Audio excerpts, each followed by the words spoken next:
마태복음 26장 14절로 30절 말씀을 봉독해 드리도록 하겠습니다. 그때에 12 중에 하나인 가룟 유다라 하는 제자가 대제사장들에게 가서 말하되 내가 예수를 너희에게 넘겨주리니 얼마나 주려느냐 하니 그들이 은 30을 달아주거늘 그가 그때부터 예수를 넘겨줄 기회를 찾더라. 무교절의 첫날에 제자들이 예수께 나와서 이르되 유월절 음식 잡수실 것을 우리가 어디서 준비하기를 원하시나이까 이르시되 성한 아무에게 가서 이르되 선생님 말씀이 내 때가 가까이 왔으니 내 제자들과 함께 유월절을 내 집에서 지키겠다 하시더라 하라 하시니 제자들이 예수께서 시키신 대로 하여 유월절을 준비하였더라. 저물 때에 예수께서 12 제자와 함께 앉으셨더니 그들이 먹을 때에 이르시되 내가 진실로 너희에게 이르노니 너희 중에 한 사람이 나를 발리라 하시니 그들이 몹시 근심하여 각각 여짜오되 주여 나는 아니지요. 대답하여 이르시되 나와 함께 그릇에 손을 넣는 그가 나를 발리라. 인자는 자기에 대하여 기록된 대로 가거니와 인자를 파는 그 사람에게는 화가 있으리로다. 그 사람은 차라리 태어나지 아니하였더라면 제게 좋을 뻔하였느니라. 예수를 파는 유다가 대답하여 이르되 납비요 나는 아니지요. 대답하시되 내가 말하였도다 하시니라. 그들이 먹을 때에 예수께서 떡을 가지사 축복하시고 떼어 제자들에게 주시며 이르시되 받아서 먹으라 이것은 내 몸이니라 하시고 또 잔을 가지사 감사기도 하시고 그들에게 주시며 이르시되 너희가 다 이것을 마시라 이것은 죄 사함을 얻게 하려고 많은 사람을 위하여 흘리는 바 나의 피 곧 언약의 피니라. 그러나 너희에게 이르노니 내가 포도나무에서 난 것을 이제부터 내 아버지의 나라에서 새 것으로 너희와 함께 마시는 날까지 마시지 아니하니라 하시니라. 이에 그들이 찬미하고 감람산으로 나아가니라. 아멘.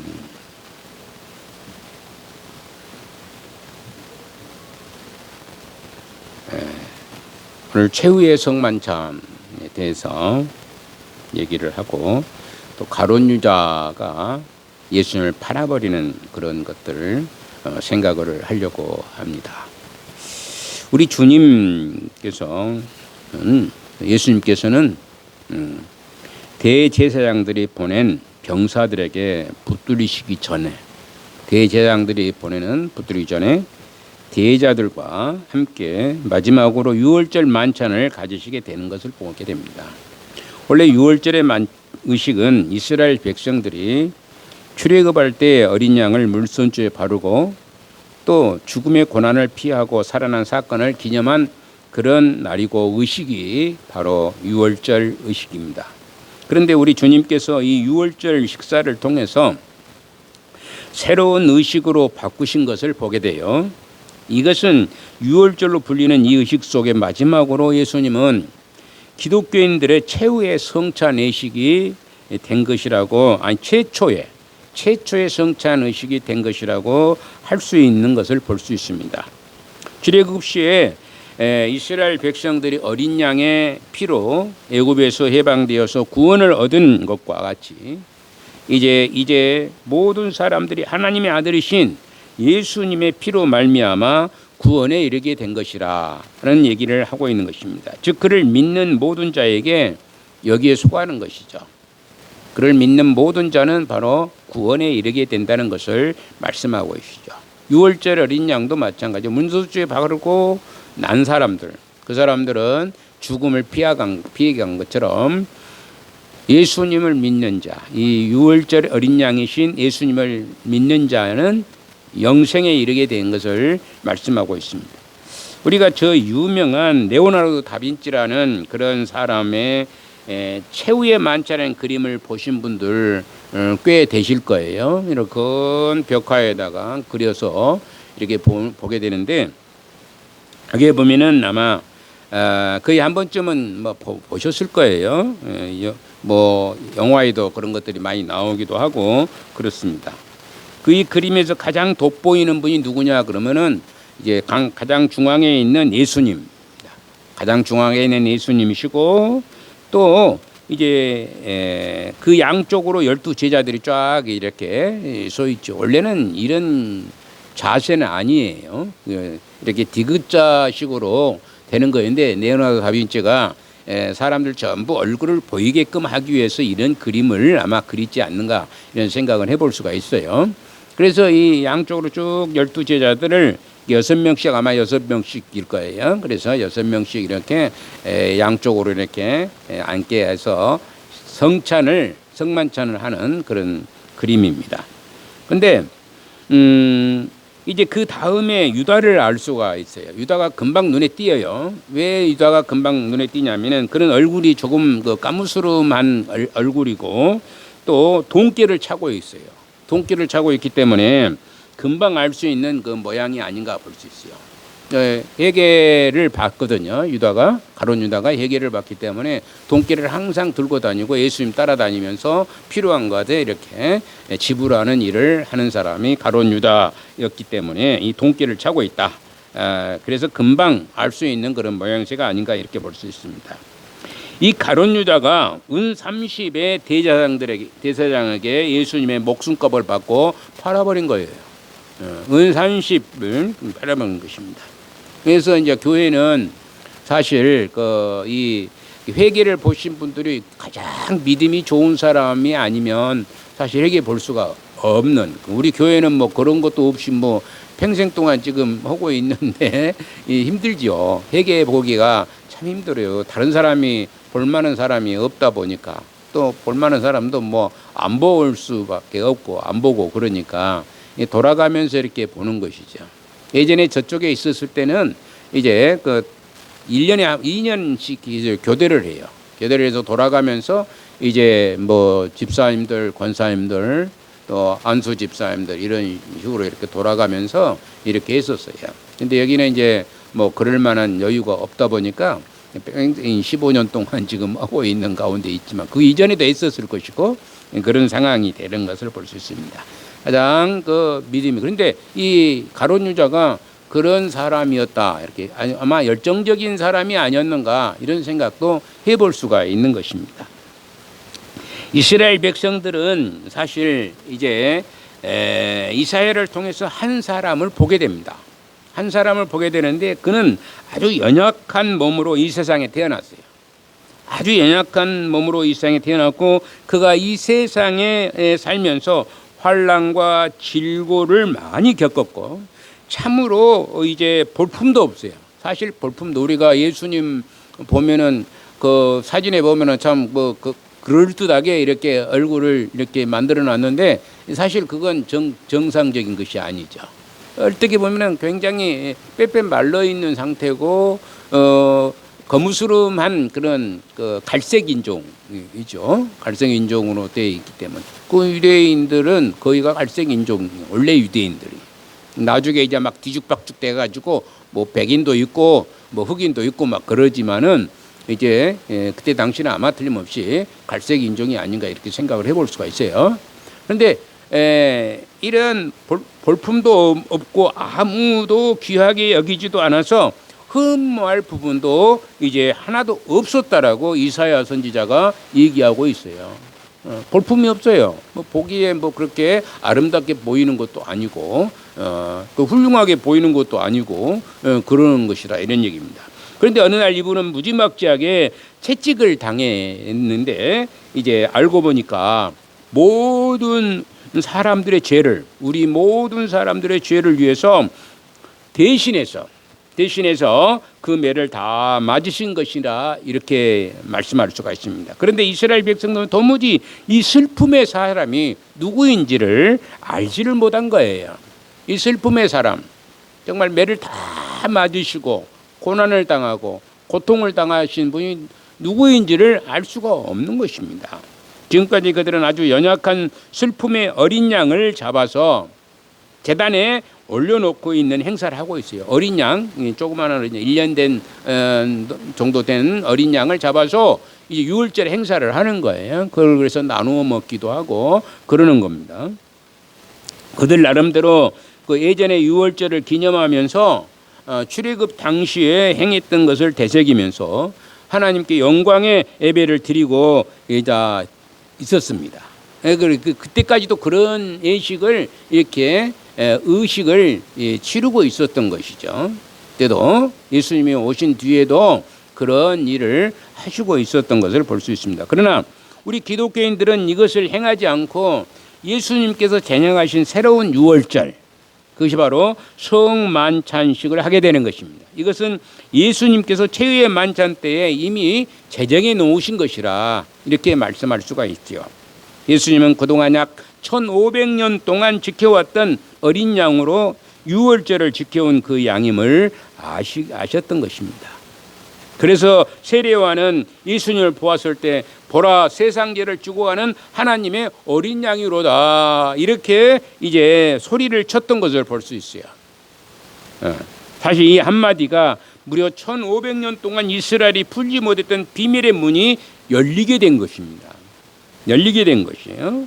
그런 말씀입니다. 그럼에도 불구하고 이스라엘 백성들은 여전히 몇 사람만 빼고, 많은 사람도 아니에요. 손가락으로 실 수 있는 몇 사람만 빼고 거의 모두가 아직도 깨닫지 못하고 유월절 어린 양을 잡고 있는 것이죠. 예수님께서 그런 것을 성만찬을 제정했음에도 불구하고 그들은 아직도 유월절 어린 양을 잡고 있는 것입니다. 우리 인간이 창조주이신 하나님 앞에서 새 생명을 살려고 하면 죄 없는 누군가가 꼭 죽어야 되는 거예요. 우리가 죄인이잖아요. 여러분이나 저나 모두가 다 죄인이요. 전부 죄인 아닌 사람은 이 땅에 아무도 없어요. 물론 감옥은 안 가지만은 다 죄를 짓고 거짓말하고 뭐 수도 없이 거짓말하잖아요. 수도 없이 거짓말하고 뭐 우리가 뭐 입만 벌렸다면은 뭐 거짓말 안 하는 사람이 어디 있어요. 그냥 어쩔 수 없이 또 거짓말도 하고요. 그리고 어떤 악한 생각도 품고 있고요. 여러분들 악한 생각 안 품습니까? 저는 악한 생각이 많이 떠올 때가 있어요.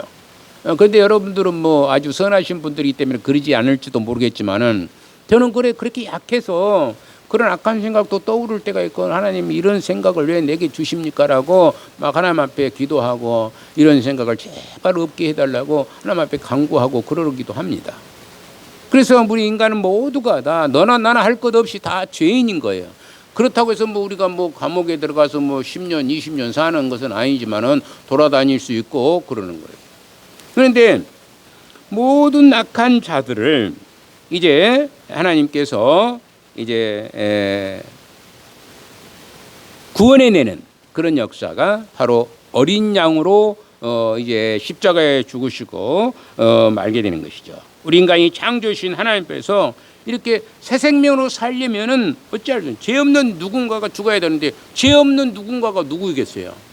아무도 없어요. 이 세상에서는 다 죄인이기 때문에 죄 없는 인간이라는 건 아무도 없어요. 내가 여러분들을 위해서 죽어준다고 해서 여러분들이 아유 목사님이니까 그냥 거룩하시고 참되시고 그러니까 내가 이 방금 나는 죄인이다 그렇게 얘기했잖아요. 거짓말도 하고 그러는 거예요. 거짓말 안 할 수가 없잖아요. 어찌 순간순간마다 거짓말 안 할 수도 없고 그러는 것이 인간의 나약감이 있습니다. 그래서 죄인이기. 그런데 내가 여러분들 보시기에는 그러지 않는 사람이다 생각하죠. 거룩하게 보인다? 그게 말도 안 되는 것이죠. 그래서 내가 여러분들을 위해서 죽어준다? 그래서 여러분들의 죄가 없어진다? 그게 아니다는 것입니다. 진짜 죄가 없는 단 0도 없는 인간, 0도 없는 거죠. 1도가 아니라 0도 없는 그런 죄가 없는 그 어떤 사람이 죽어줘야 돼요. 그런데 아무도 없고 아담 이후에 누구도 그 죄 없는 사람이 없기 때문에 이제 다른 사람들을 대신할 수가 없는 노릇이 되게 된 것입니다.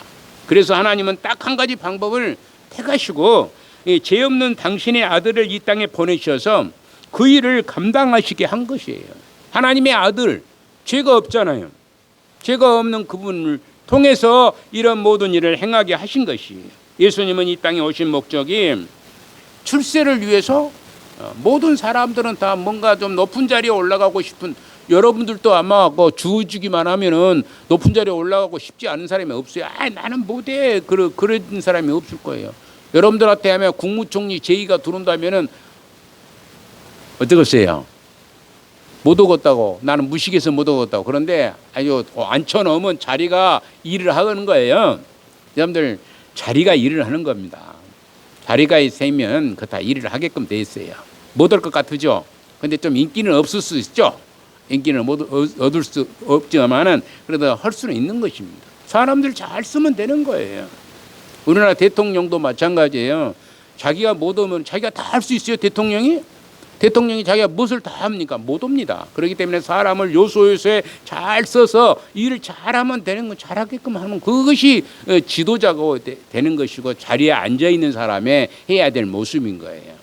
그렇기 때문에 누구든지 그렇게 출세를 하고 그러려고 생각을 하는데 예수님은 그것을 위해서 온 것이 아니고 큰 성공을 위해서 떵떵거리며 살기 위해서 오신 것도 아닌 것이에요.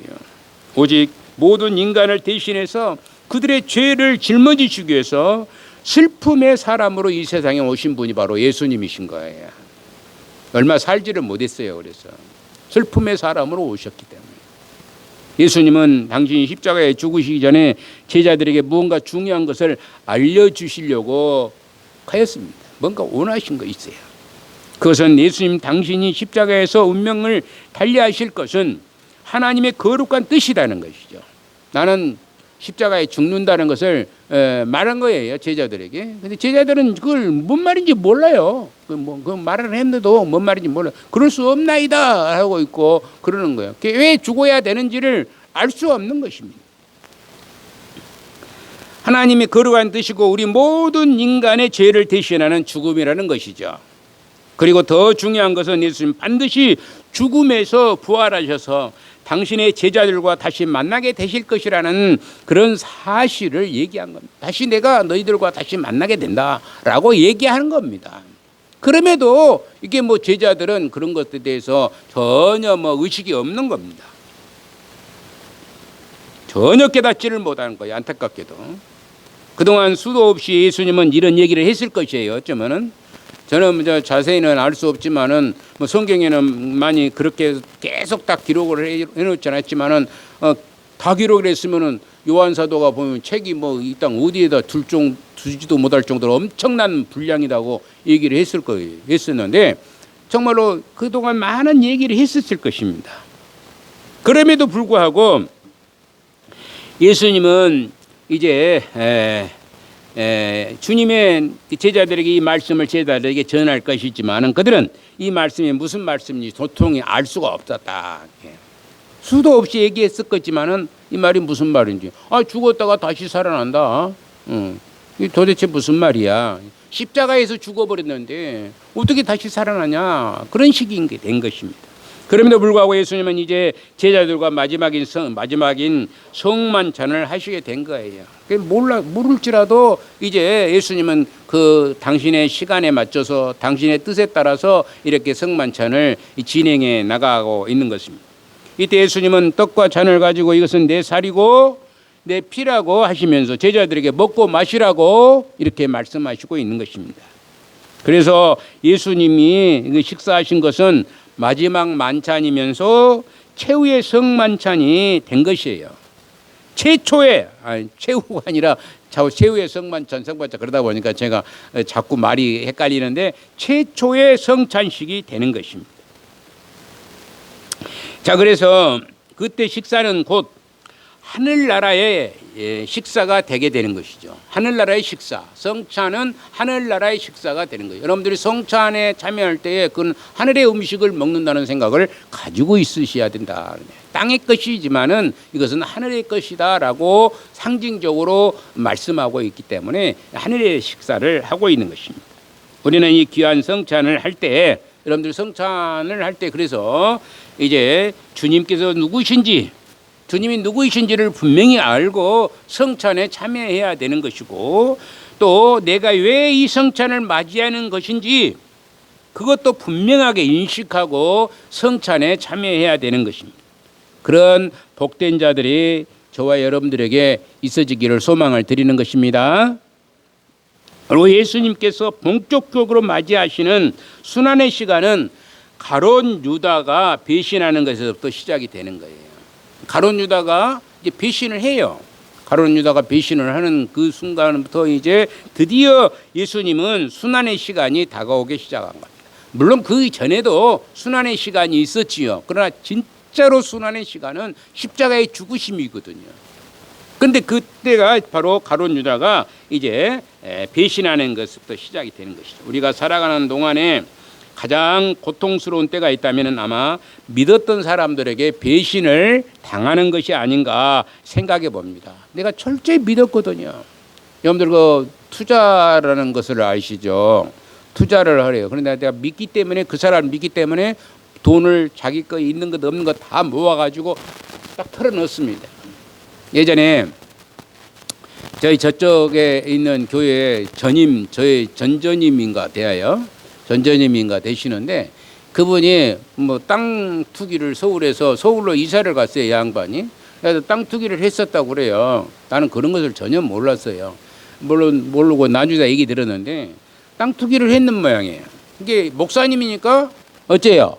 성도들이 다 믿었죠. 믿어서 이제 땅 투기를 했는데 돈을 전부 갖다 바쳤어요, 목사님한테. 그런데 어느 순간에 그게 이제 들통이 나서 돈을 전부 손해보게 되는 겁니다. 그래서 전부 빚더미에 앉아 있는 거예요. 나는 그것도 모르고 첫 예배 시간에 내가 부임 첫 예배 시간에 절대 보증 쓰지 말라는 얘기를 제가 한 적이 있거든요. 절대 보증 쓰지 마세요. 보증 쓰면은 너도 죽고 나도 죽고예요. 너도 죽고 나도 죽고.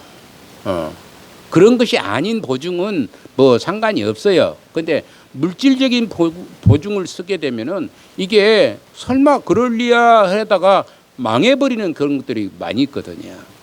그렇기 때문에 내가 믿었는데 배신을 당할 때에 도망가 버리거나 그러는 사람들 보면 더 우라통이 터지고 더 가슴이 아프고 더 힘들어지는 것을 볼 수 있어요.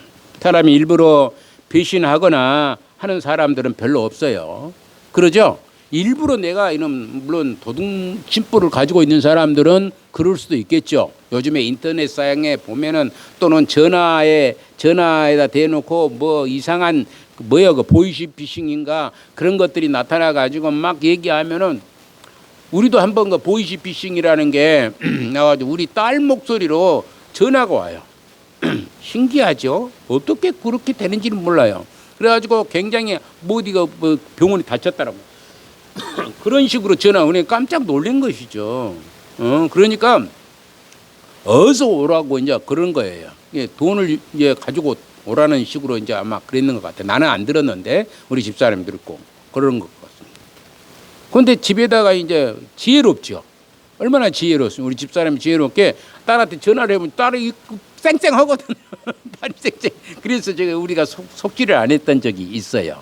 근데 목사님들도요, 보이시피싱에 속아 넘어간 사람들이 참 많다고 그럽니다.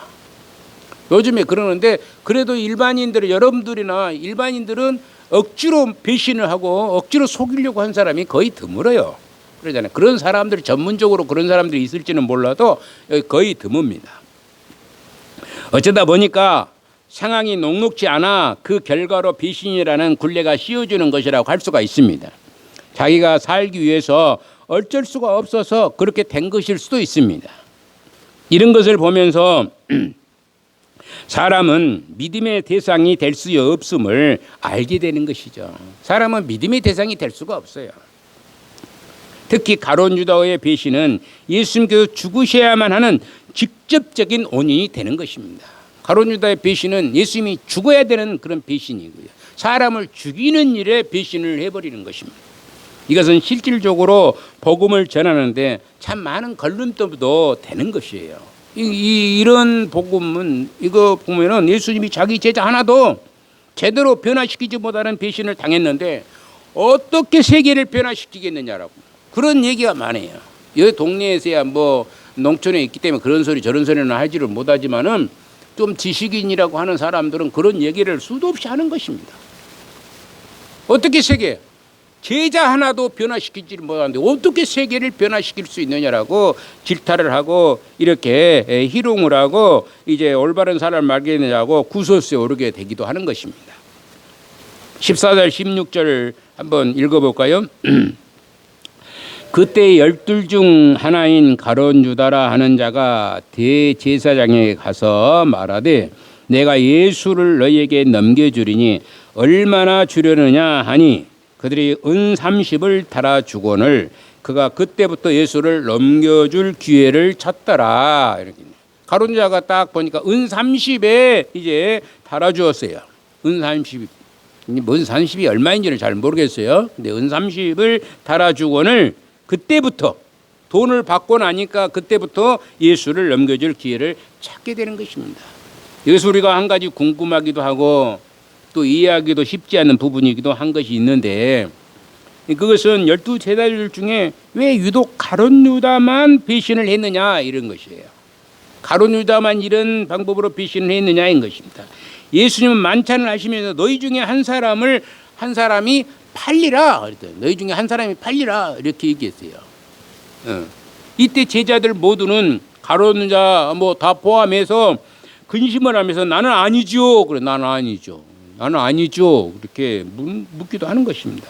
이것은 역설적으로 말하면은 예수님 팔지는 않았을지라도 한 번쯤은 예수님으로부터 도망치고 싶은 그런 마음이 있었다는 것을 생각해 볼 수는 있다는 얘기예요.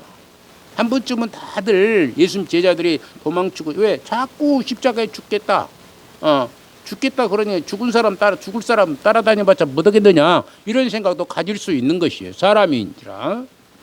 어쩌면 예수님께서 계속 이렇게 예루살렘에 입성하자마자 계속해서 유대 지도자들과 충돌을 하는 것을 보고 유대 지도자들 좀 지식계나 있는 사람들하고 계속해서 맞닥뜨려 싸우고 충돌하고 하는 것을 보고 예수님을 버리고자 하는 마음이 들어서 있지 않았나 이런 생각도 해볼 수가 있는 것입니다.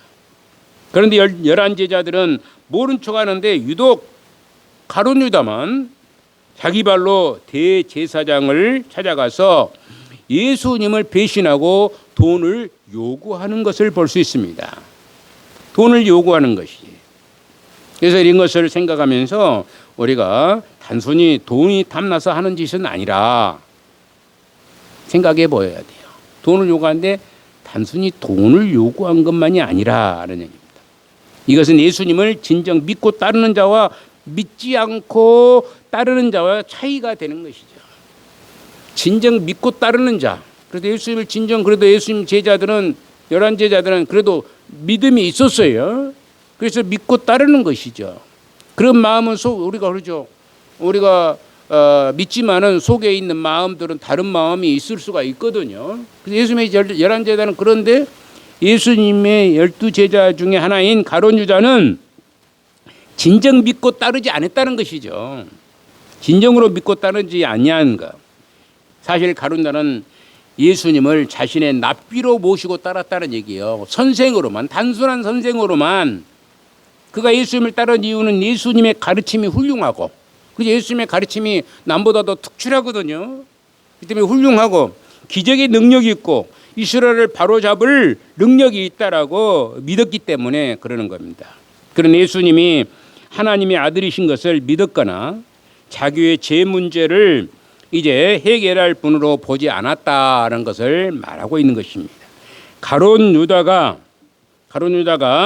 이제 예수님의 제자가 된 것은 단지 예수님의 인격이 훌륭하고 그분의 가르침이 놀랍고 그 능력은 한계가 없는 것 같았기 때문에 따랐지 예수님이 하나님의 아들이심을 믿었기 때문에 제자가 된 것은 아니라는 것이다. 이런 얘기입니다. 우리 찬송가 하나 부르고 다시 한번 시작을 이어서 얘기하도록 하겠습니다.